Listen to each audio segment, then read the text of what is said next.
The J. Michael Show. Welcome once again to the J. Michael Show. Our guest today is a multi-talented artist. He is an actor, a musician, a voiceover artist, and his name is Stephen Mendel. We're going to meet him now. Hi, Steve.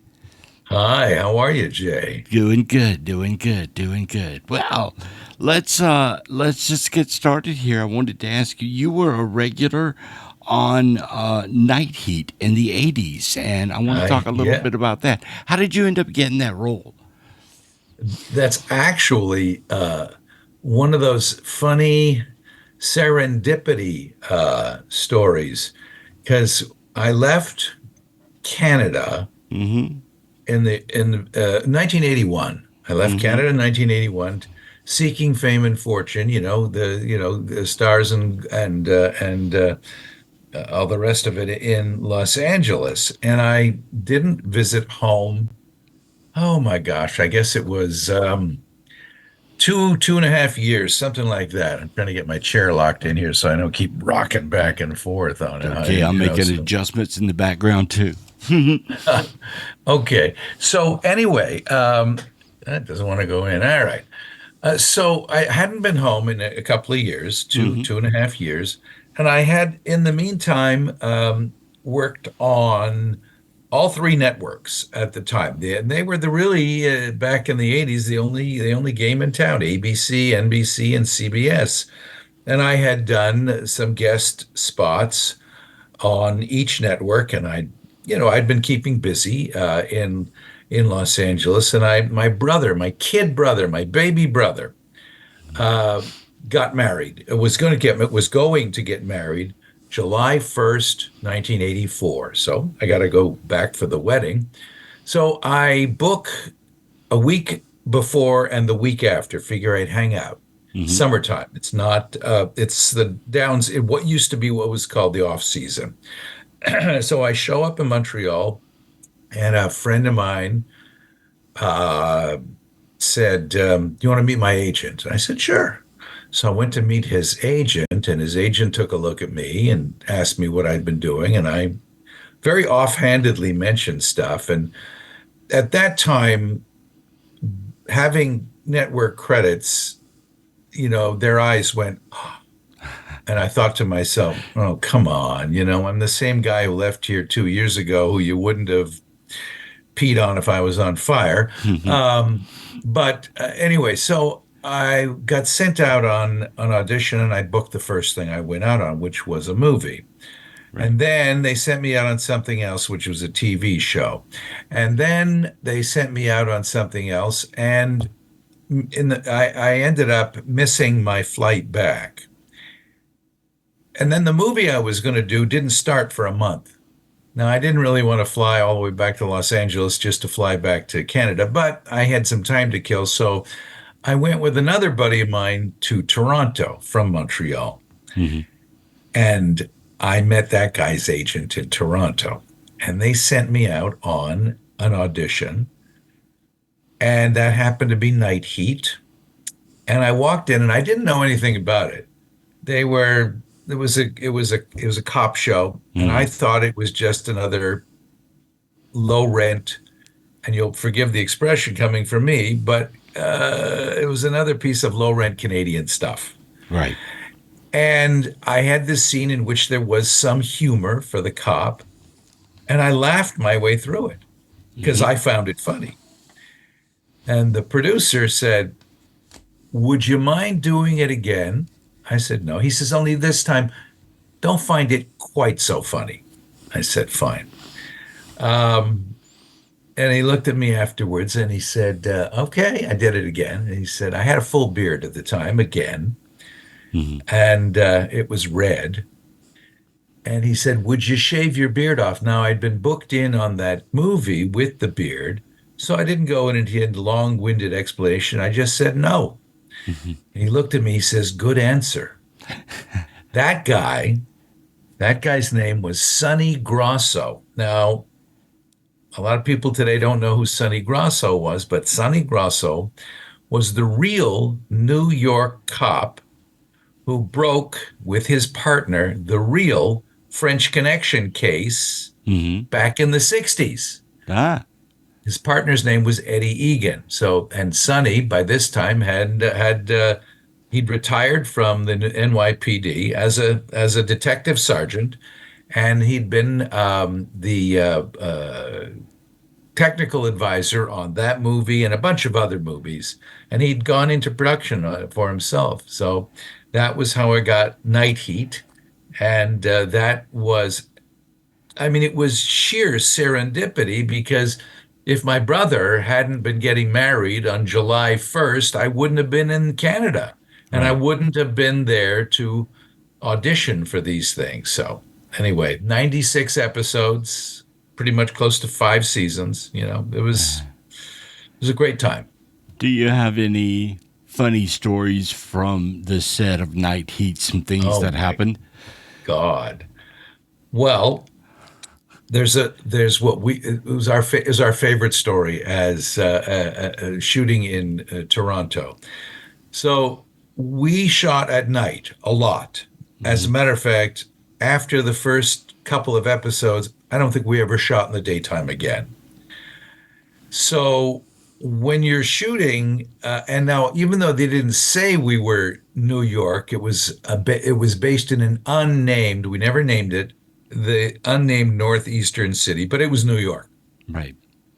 And anytime we were shooting downtown or in an alley, they had to dress the alleys. They had to really dirty them up with garbage and garbage cans and garbage bags because Toronto, we call it Toronto the Clean for a reason.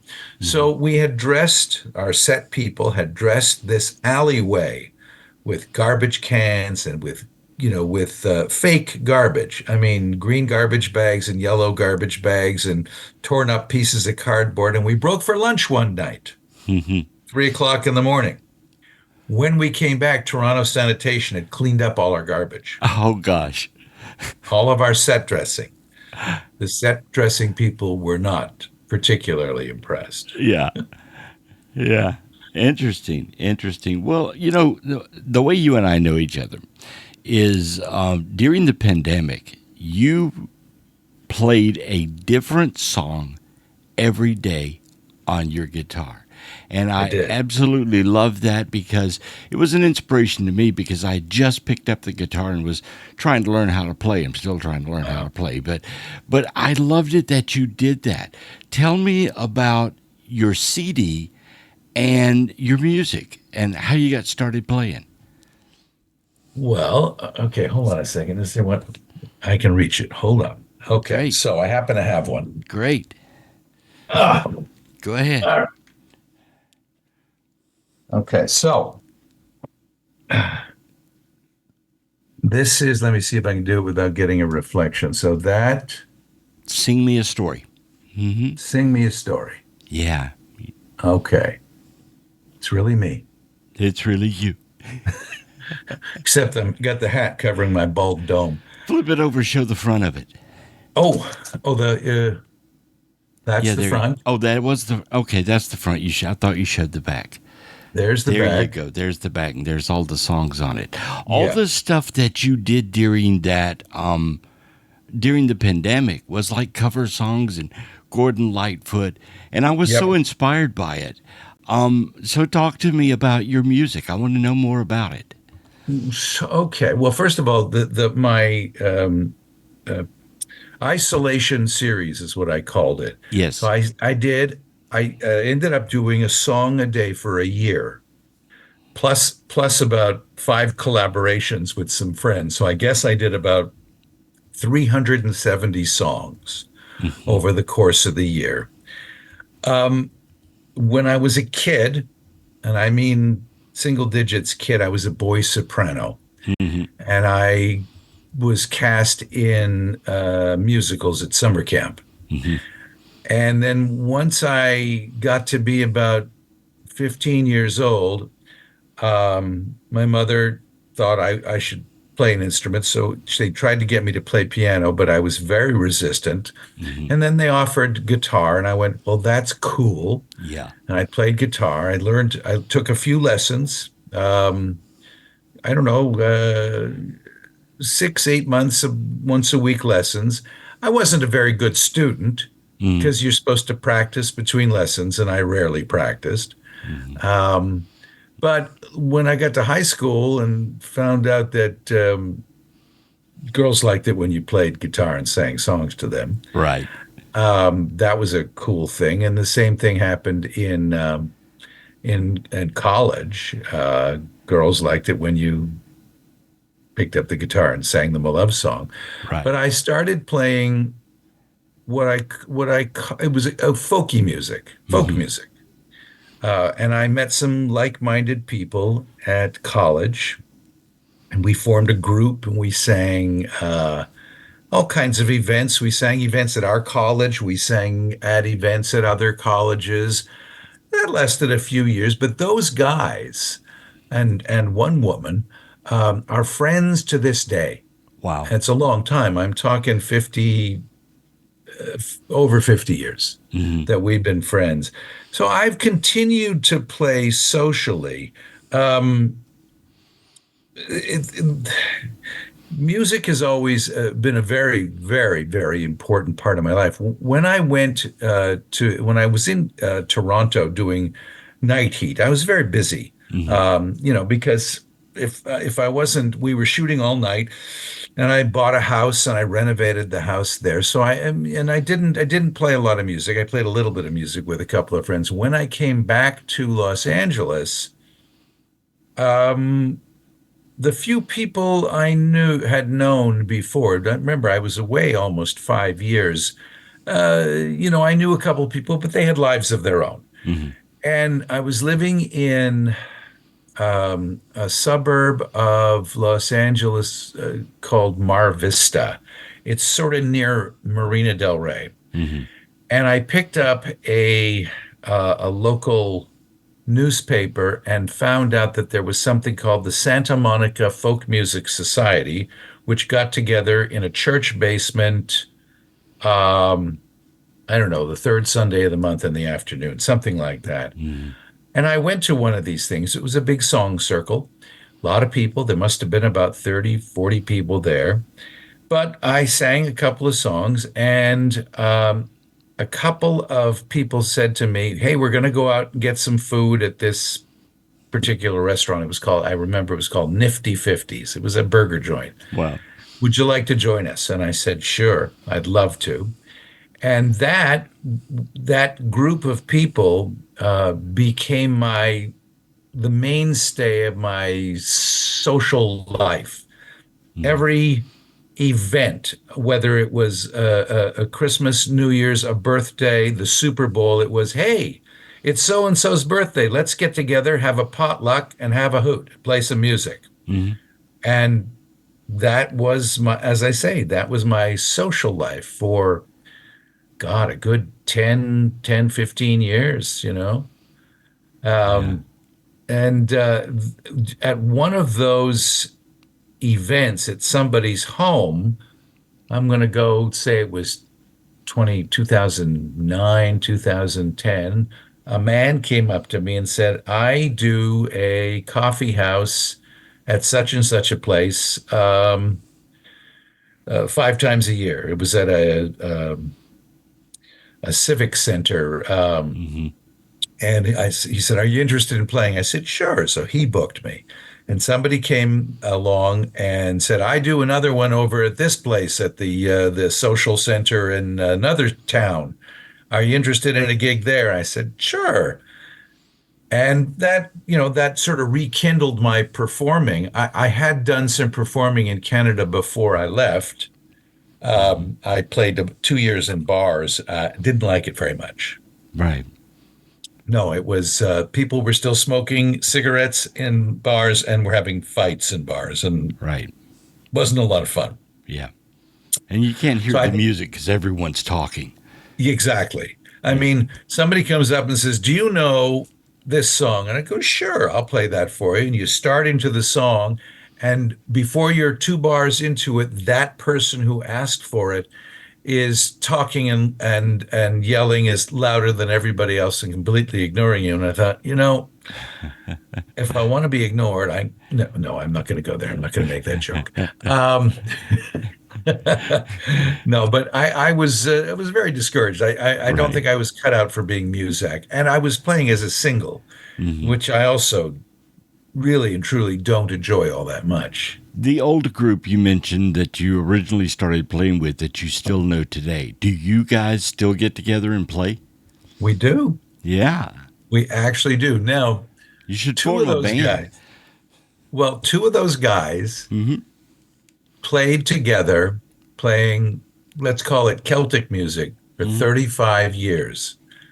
And then they had a bit of a falling out. I don't really know the whole story, but they had a bit of a falling out. Now there's two separate groups, Hmm. but they still play Celtic music. Um, but when we get together, we get around and we sing a lot of the old songs that we used to do. But when I was doing these gigs, people would come up after and say, "Do you have a CD?" And I went, "No, you should have a CD." So finally, in 2019, I spent most of that year recording the CD that you see here, this one, Sing Me a Story. Um, Shameless plug, it is available on Pandora and Spotify and iTunes and Google Tunes and everybody else's tunes. And you can So get the CD itself, can't you, from Amazon? from Bandcamp. Bandcamp.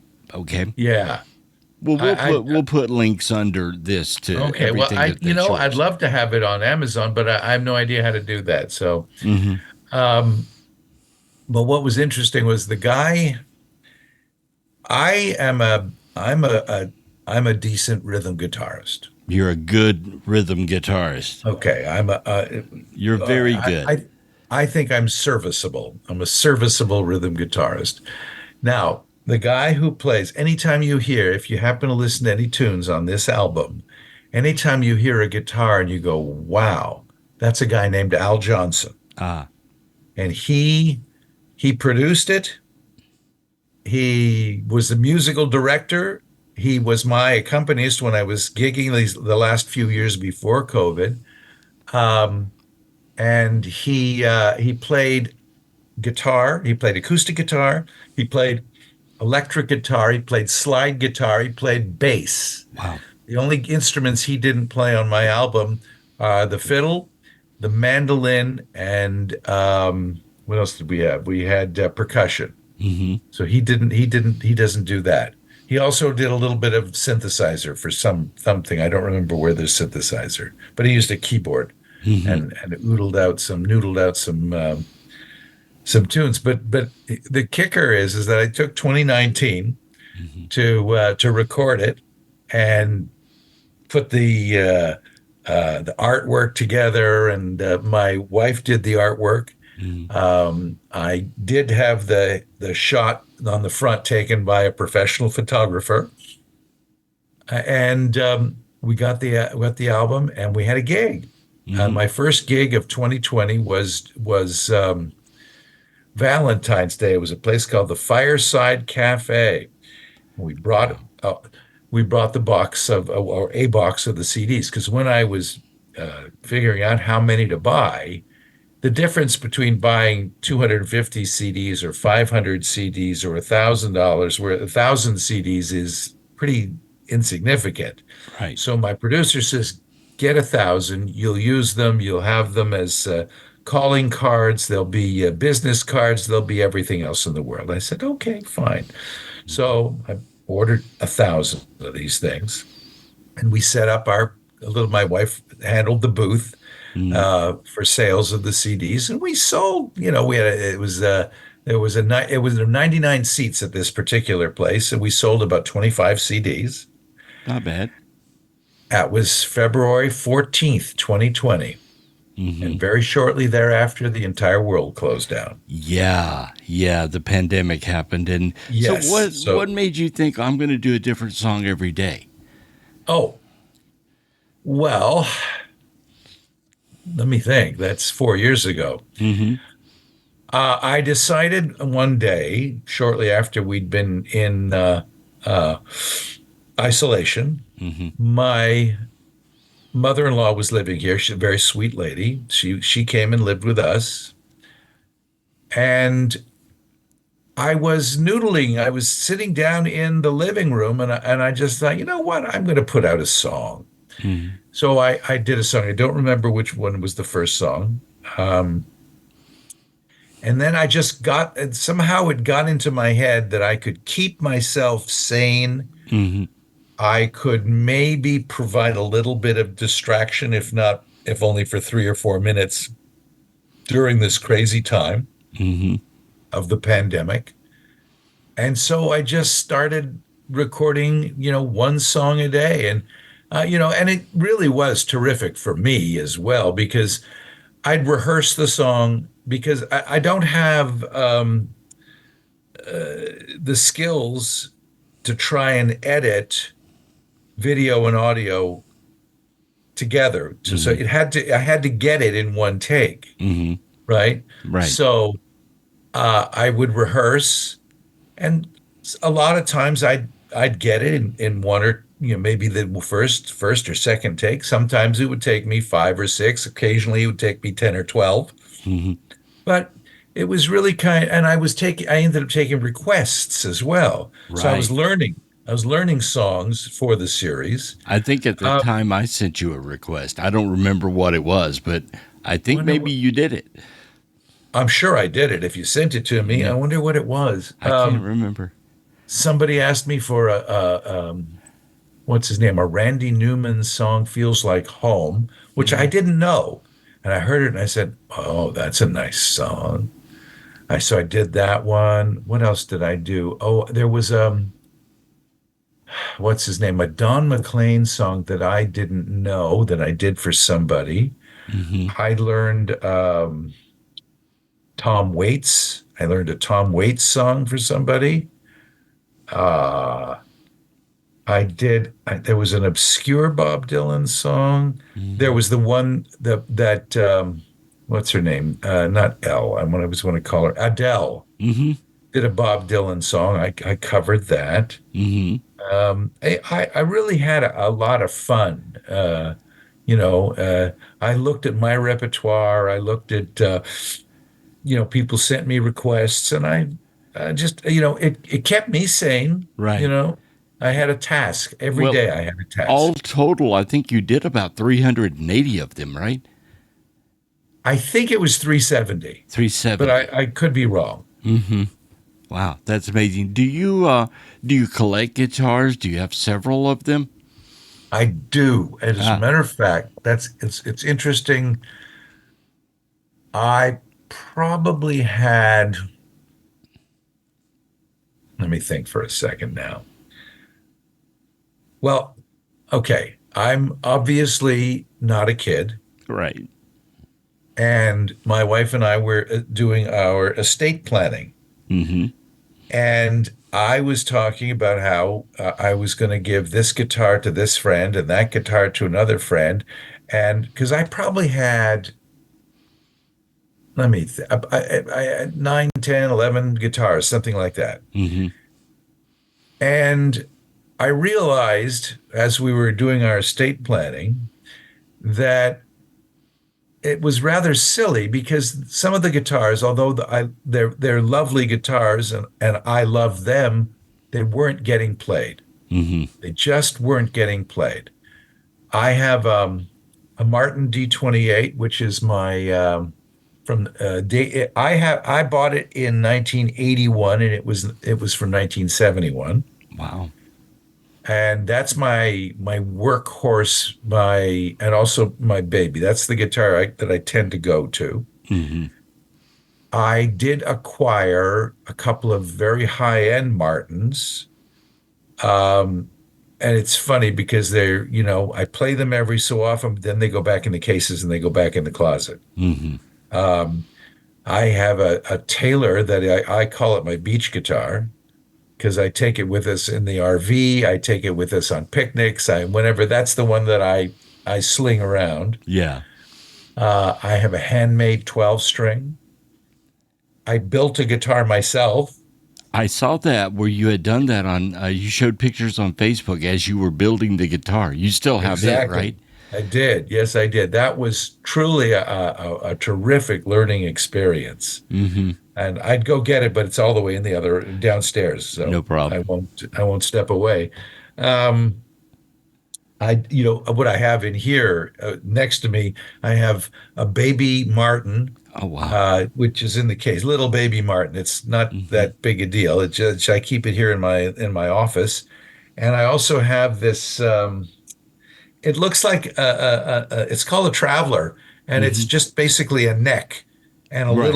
little body, and it has a pickup in it, and you can stuff it in a suitcase. Wow. So, I travel with that one. I've got a little bitty amplifier that's about, this big, Yeah. and so you can hear it, Do So, you play electric guitar? I, well, that's interesting too. I had one electric guitar. I bought a Taylor T5, Mm-hmm. and it was just, I played it a few times at gigs, and I just didn't like it as much as I like my acoustic guitar. So, by the way, you've brought me back around. So I gave the Taylor Mm-hmm. to one of those buddies, my buddy from over 50 years ago. Mm-hmm. I gave one of them the Taylor, and I gave a Martin guitar, a Martin D35. I gave it to my friend, one of my other friends in Montreal. And I mean, that's pretty much, I think that's about it for giving away. The other ones I'm going to kind of hang on to because I do like playing them. But the Yeah. Martin, the D35 and the Taylor T5, they weren't getting played at all, and they needed to be played. Yeah. So are you still playing like coffee shops and things like that?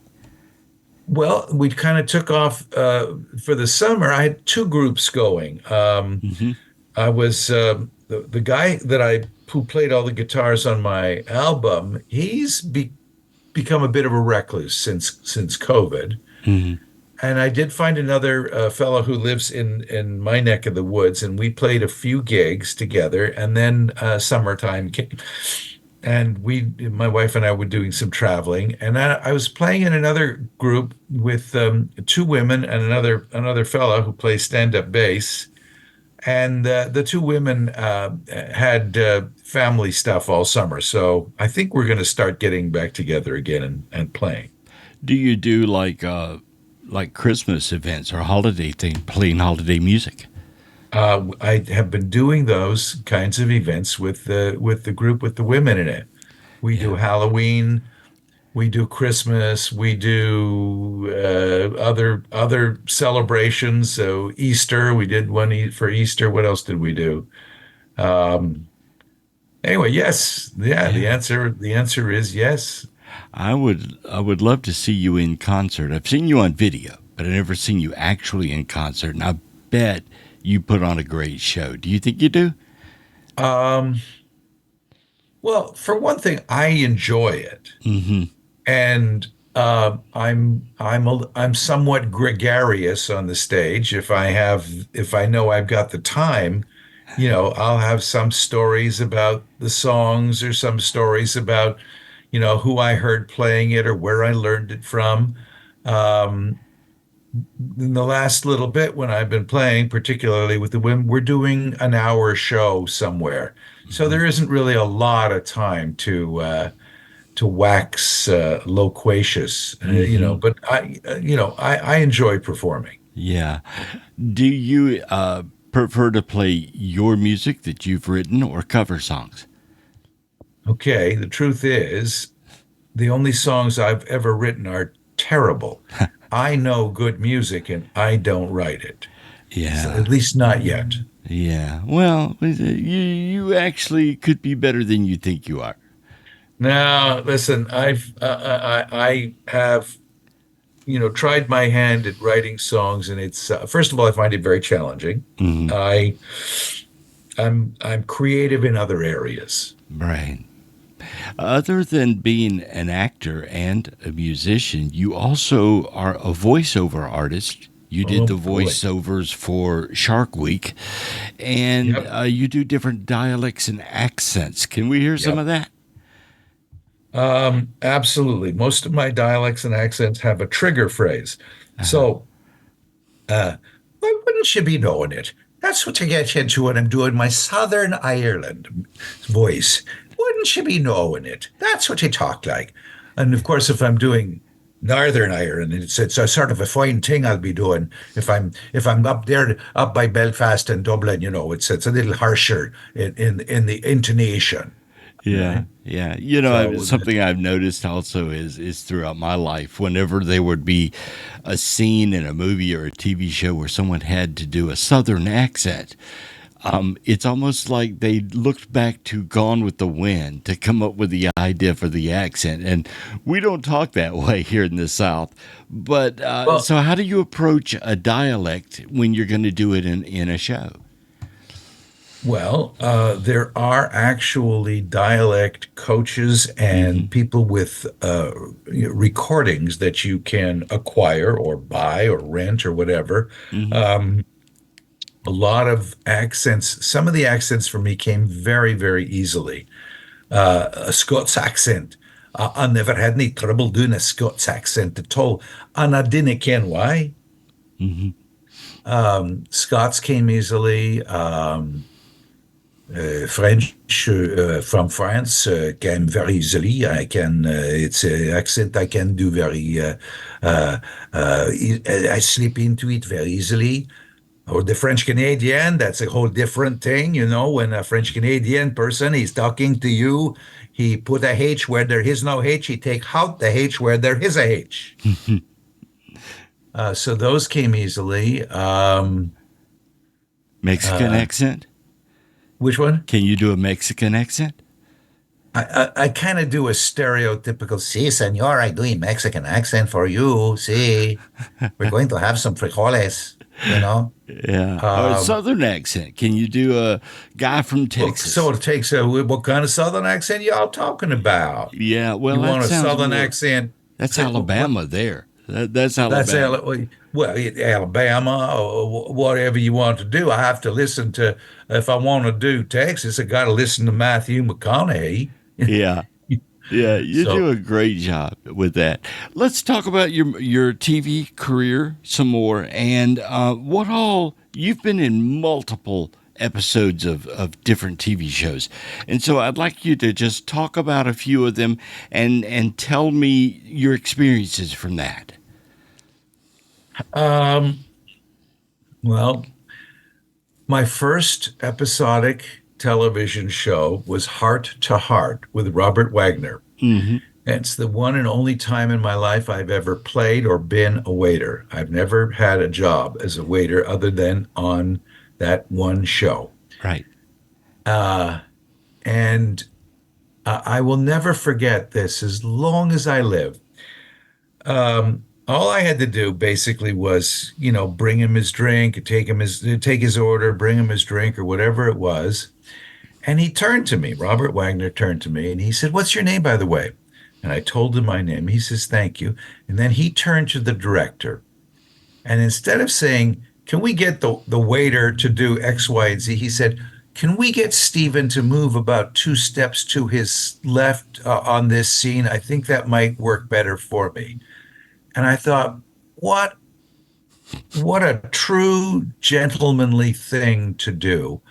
Um, to say to acknowledge that even though I'm a kid, Right. it's my first time in Hollywood. I've been in Hollywood 10 minutes, and I'm really a rank beginner. As far as he's concerned, I'm a rank beginner, and I've got this little part. And but what a truly, I call him a mensch, a real man. I mean, he Right. behaved like a. I don't know if have you heard the term mensch? I know I haven't, and it's Okay. interesting. It's a Jewish or a Yiddish term, but it means a person, an upstanding person, Mm-hmm. somebody who does the right thing. Right. So I thought, wow, and that's been my experience a couple of times. my wife is home right now. I think she just came in the driveway. I hope she will hear me talking and not come. Hello. She will anyway. Um, Well, we'll meet her yeah. too. Okay. Well, she's closing the garage door right now. Um, I'll tell you who else. I did an episode of was it NC? No, Criminal Minds. Hmm. And oh man, I just forgot his name. Dark hair. He came in and replaced the guy. What's his name? What's his name? I'm gonna have to. I'll have to look it up. Anyway, um, let me look up Criminal Minds because I want to mention this guy by name, Sure. Yeah. and I'm just gonna look it up right now on IMDb, and I'm gonna go Criminal Minds, and he'll be there. I'm sure he'll be there, right near the top. Criminal Minds. Okay, Yeah. let's see. Come on now. Now, where's Buffer, the buffer, buffer. There it is. okay, hold on. Joe Montana. That was who I was thinking about.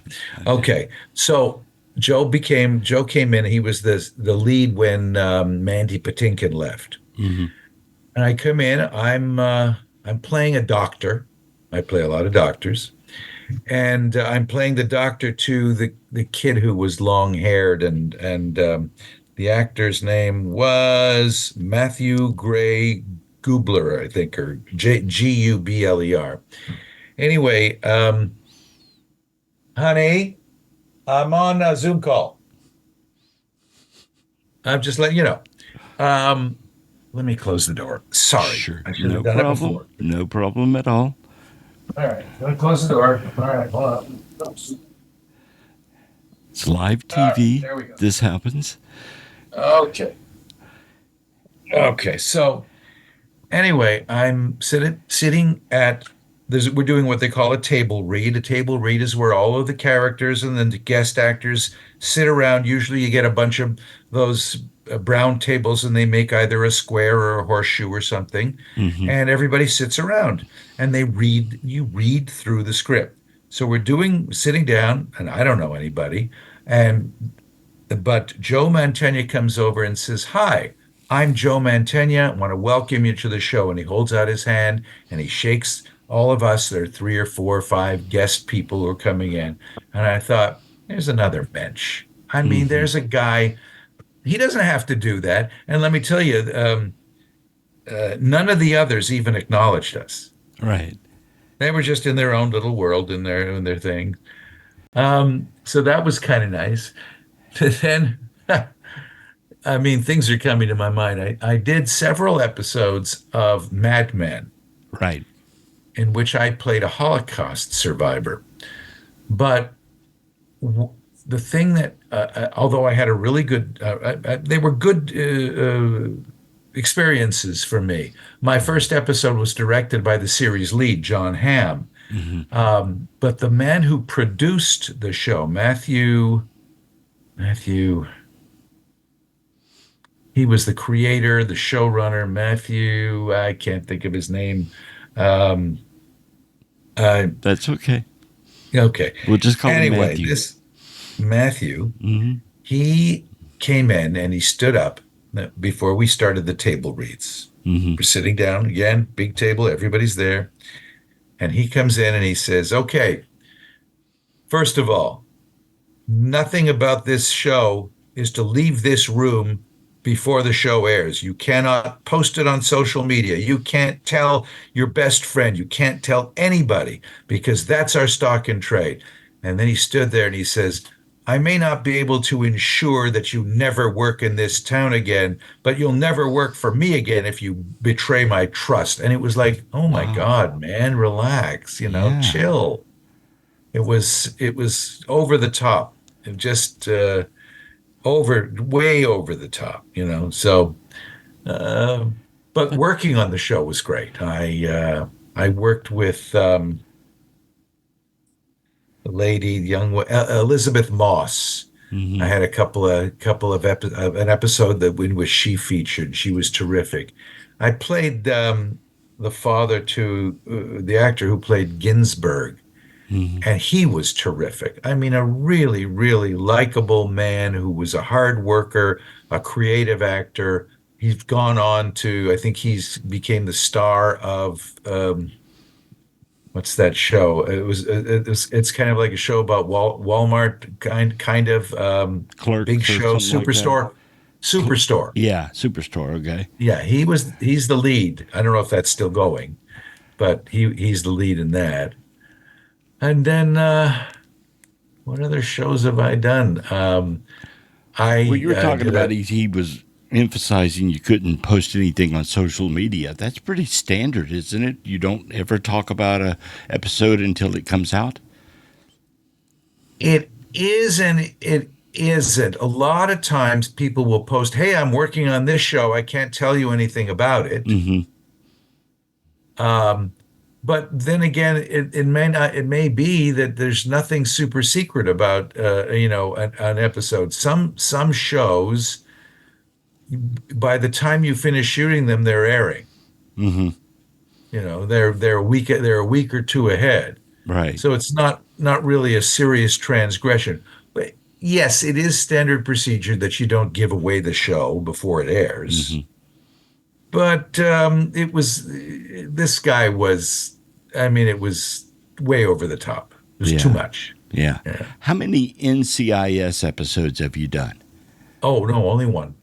Oh, I thought you did too. Well, no, wait a second. I did CSI and Okay. NCIS. Okay. Well, maybe I did do two. Well, there was one point where you played a duplicate kind of stand-in Yes. for the guy running NCIS Los Angeles, and then Right. there was another one also that you played an agent in the original That's NCIS. right. No, I did two different NCIS shows. I did the original NCIS and I did NCIS LA. You're right. I forgot. Well, I mean, you've done so many different television shows since the '80s that it's easy they run together. I guess you Well, kind of forget this one or that one. Is there anything that okay. stands out? I will tell you. I'll tell you a funny. For me, it was a funny story.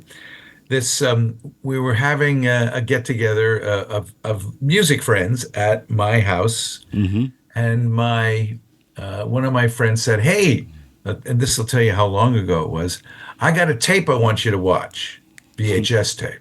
Mm-hmm. So I said, "Okay." So he gets there, and midway through a few hours into the get together, he says, "I want to gather around, watch this." So he puts the tape in, and all of a sudden I see a guy, an actor. He's gone now. His name was C Lindner, and he played Felix Leiter on in one of the James Bond movies Mm-hmm. with Sean Connery. Mm-hmm. So I see him and he's coming up. And I said, "I know that guy. I worked with him." And then a couple of minutes later, somebody else comes on, and I went, "I know that guy."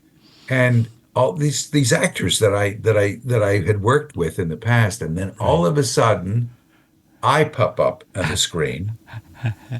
I've been dubbed into Japanese, Oh wow! and I'm looking at it, and I'm looking at me, and I'm thinking to myself, I don't remember that episode. I just don't remember it. I did 96 of them. Wow. So here's another little funny story. Mm-hmm. About a year after I got into Los Angeles, I auditioned for a play, and I got into the play. The play was written, produced, and directed by Buddy Ebsen Wow. from Beverly Hillbillies and Barnaby Jones and a bazillion other things. By the way, he's another guy who was a really terrific, wonderful man. Mm-hmm. I stayed in touch with him from 1983 until he passed away in the early 2000s. Mm-hmm. Anyway, one day, Buddy needed to go to his doctor. And he was a little under the weather. And I said, "I'll take you, buddy." So we got to the doctor's office, and we're sitting in the waiting room, and they have the TV set on, and up pops an episode of Barnaby Jones. Right. We're both looking at it. And he turns to me and he says, I don't remember that. And I thought, he's 85 years old. Of course he doesn't remember that. Right. But the same thing happened to me. I looked at this episode, I looked at me speaking, and I had no independent recollection. I couldn't remember doing it. Wow. Well, your international movie database list is like 2 or 3 pages long, so we'll forgive you if you don't remember everything you've done. I can't remember what I had for breakfast. Exactly. A couple of other things about you that I wanted to talk with you about. First of all, Sure. martial arts. You are used to actually teach martial arts, maybe? Um, so I started to study. Okay, when I was in Toronto in the 80s, Mm-hmm. I got involved in jujitsu. Right. I thought that was very cool. Mm-hmm. Then when I came back to Los Angeles in 1989, 1990, where I was living near a Japanese cultural center where they did lessons in not aikijutsu, aikido. Mm-hmm. And I was really interested in aikido because aikido, there's different forms of aikido. There's the traditional form in which there's really no offensive moves. You don't initiate anything. Mm-hmm. And then there's the Aikido that's practiced by, I don't care for the guys, Steven Seagal, because he does a very hard form of Aikido, which is they take it to the offense. Mm-hmm. But it was to be taught in a very traditional fashion at this Japanese cultural center.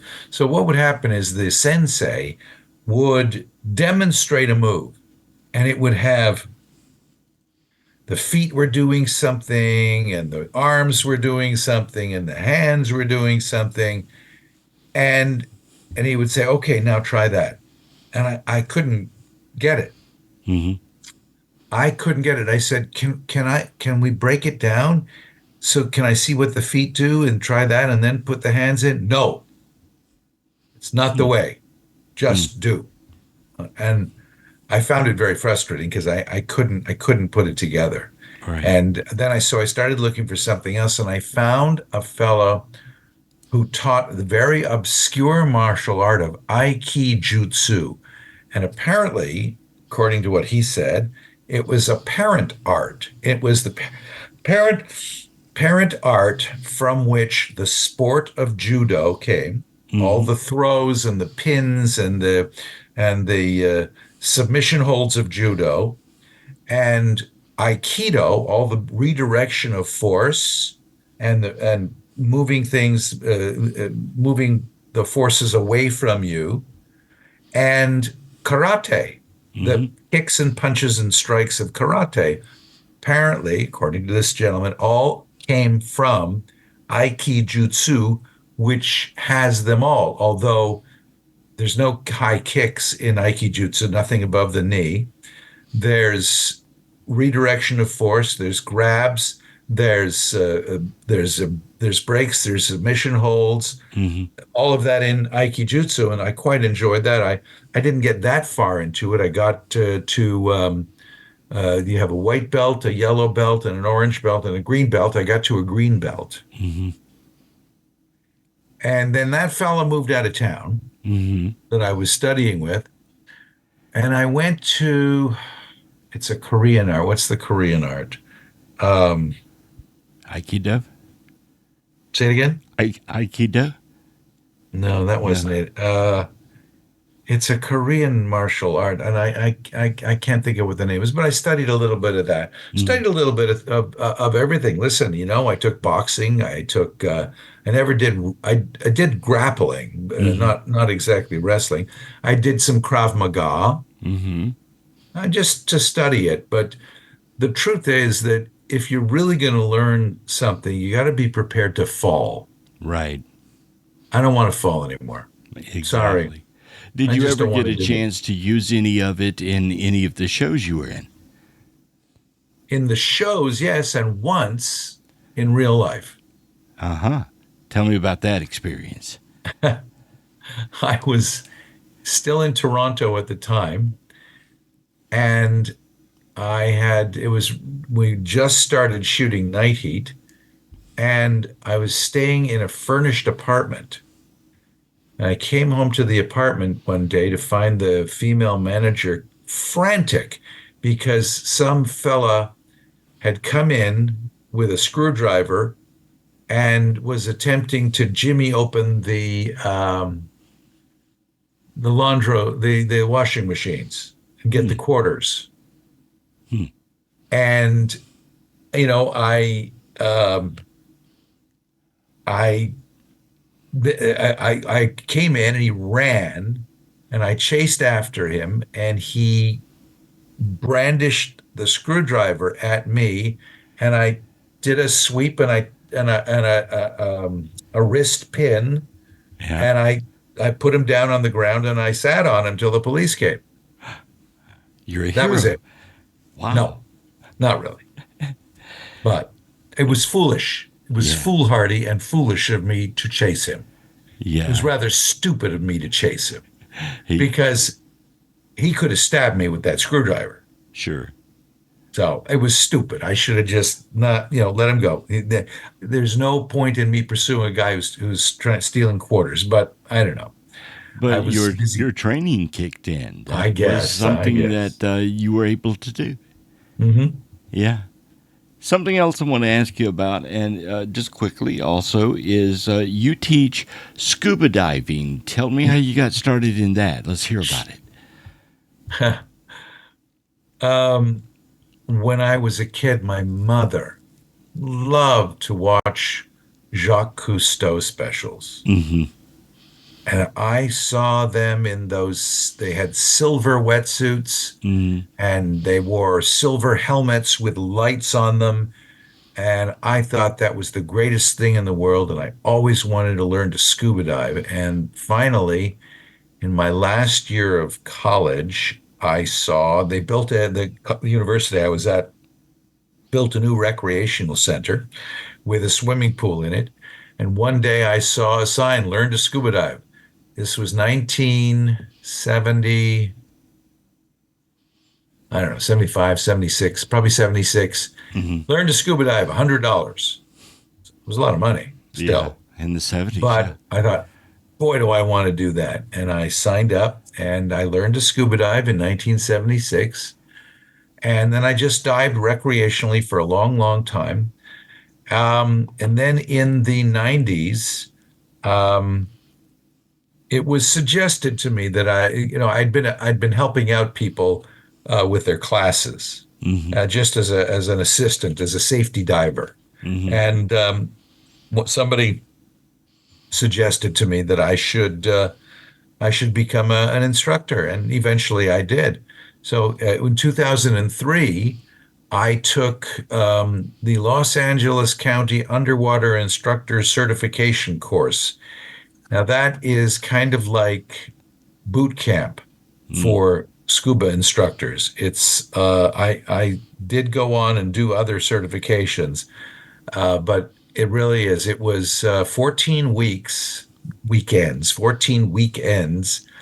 of very serious training and instruction in being an instructor. And then I later on, after I'd finished that course, I went and took other certification agencies. The most famous one in the world is PADI, Mm-hmm. the Professional Association of Dive Instructors, but that was kind of like kindergarten after I'd gone through boot camp. Mm-hmm. So I did that program and I taught very happily from 2003 to 2016. And then I started to have ear trouble Mm. and I had to stop teaching. So, Yeah. So you don't scuba dive anymore? well, I can scuba dive recreationally. The problem was if you've ever gone, you know what happens when you're landing in an airplane, you feel the pressure in your Right. ears and you pinch your nose and you blow a little bit. Mm-hmm. Well, you've got to do that in the water as well, but every few feet. And I could not dependably equalize the pressure in my ears. Now, if I'm alone or if I'm just diving for fun, then I stop and I go back up. Okay, no problem. But when I've got students in the water with me Mm, and I can't equalize my ears, that becomes a safety issue. yeah. So I'm not teaching anymore, but I am still diving. Ah, Not a wow. lot, but I still like it. It's a lot of fun. I love it. Stephen, you have had such a fascinating life. I mean, a martial artist and a scuba instructor, but you're a famous actor Hmm. and a musician, wonderful musician, and voiceover artist. What else have you done that I haven't researched and found out what it was? Huh. What else have I done? No, my life has, I played music in bars. Mm-hmm. I operated lights and sound on a theater boat one summer. Mm-hmm. I designed and operated the lights and did the sound for on another show. I built sets when I was in college, Wow. carpentry. I did renovate my own house in Toronto. Uh-huh. I gutted it and rebuilt it from the walls in. Let's see, what else have I done? I think we've covered it. I mean, Yeah. there may be things that I'm not recalling. Are you happy now? Do you have any more goals, things that you want to do? Well, I think I'm going to do another album. Mm-hmm. We're trying to figure out. Well, I'm a grandfather now, which is interesting and fun. Yay. There's a new chapter. Yay. I'm a grandpa, and we've been talking about whether it should be an album of maybe children's songs or lullabies, Mm-hmm. or we've also been talking about doing cowboy songs. Uh, I kind of want to do cowboy songs, but it's just we're in the planning stages for that. I uh-huh. still want to continue to play music with friends. We bought a motorhome 2 years ago. We've been having a lot of fun doing. We did a West Coast trip in June. We went all the way up to Vancouver from Los Angeles and Mm-hmm. came back, and we're still alive. So that's a plus. Didn't you recently go overseas? We went to we went to Israel last year in July of 23. Mm-hmm. And we do have some trips planned, or they're in the planning stages. Let's say that. My wife really wants to go to Africa, Mm-hmm. and we're also talking about going to Italy. I mean, I've been to some places. I haven't been everywhere I'd like to go. I mean, I've been to China on a movie. Mm-hmm. I've been to France on both on a movie and recreationally. I've been to Greece recreationally. Where else? South America, for fun. Central America, I went scuba diving in central Belize, and I've been some of the in the Bahamas and some of the other islands in the Caribbean. Mexico, I've dived in Mexico, visited Mexico, but there's lots of places. I mean, the world is huge. You're never going to Right. run out of Places to places to go. see. There's lots of things I still want to do. You said that you had gone last year to Israel. Was this Yes, before or after the Hamas attack? the Hamas attack was in October. We were there several months before in July. Okay. Okay. Yeah. What was Israel like then and Oh, well, it now? was my second time. I was there in 1989. Mm-hmm. And so I went, Sharon and I went. I have a very, very dear friend who became a rabbi at 50. Mm-hmm. We've known each other since we were like 15 years old. So he leads a trip every 2 years, and we'd always wanted to go. But Sharon was teaching, my wife was teaching summer school. So Hmm. I had to talk her out of teaching summer school so that we could go to Israel with my friend Yeah. and tour the kind of places that he takes people to. Right. It's very difficult actually to characterize it. I mean, when you think about, for example, walking the streets of Jerusalem and realizing that whether you're religious or not, or whatever your religion is, these are the streets, and some of them are actually the streets where Jesus may have walked. Hmm. Romans walked, Greeks walked. These streets are thousands of years old. Right. We saw Roman amphitheaters. We saw places where people have been living for tens of thousands of years. Hmm. You find, Neolithic. I don't know if that's the right term. Actually, it just came into my head. But I mean, places where we found they were digging down, and they're down 30 and 40 and 50 feet, and they're still finding fire rings and pieces of pottery and stone tools and things like that. Hmm. Thousands, tens of thousands of years. Visiting cities like Haifa and Tel Aviv, which has only been around since the late 1800s, Hmm.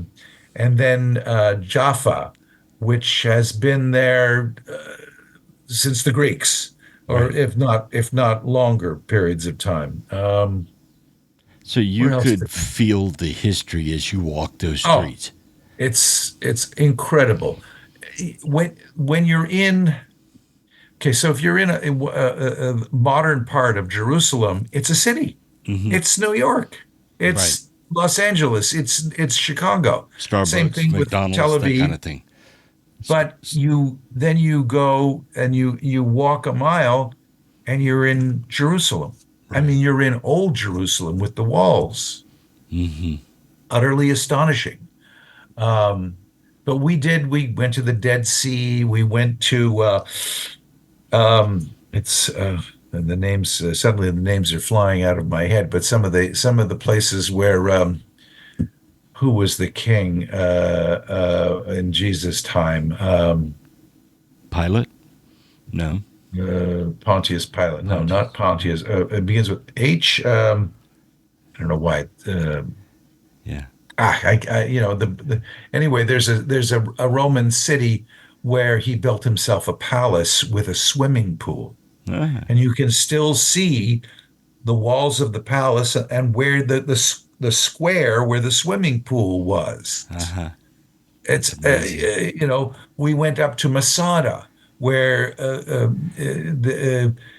the Jews sheltered in place for several years until the Romans broke. They set siege to it, and they had to build ramps, and Hmm. they took 2 years to do it, to move the earth, and they finally got in, and the residents there had prepared, but they didn't want to be put to the sword, so they killed themselves. Hmm. It's just astonishing, center Yeah. of the world. Yeah. Well, Stephen, you are an incredible, multi-talented artist, Thank and you. I am so glad that you came on my show with me. We have had a fascinating talk, and I literally could sit here and listen to you talk all night. So, It's a thank you. pleasure. Yeah, thank you so much, and we'll see you next time on the All J. right. Michael Show.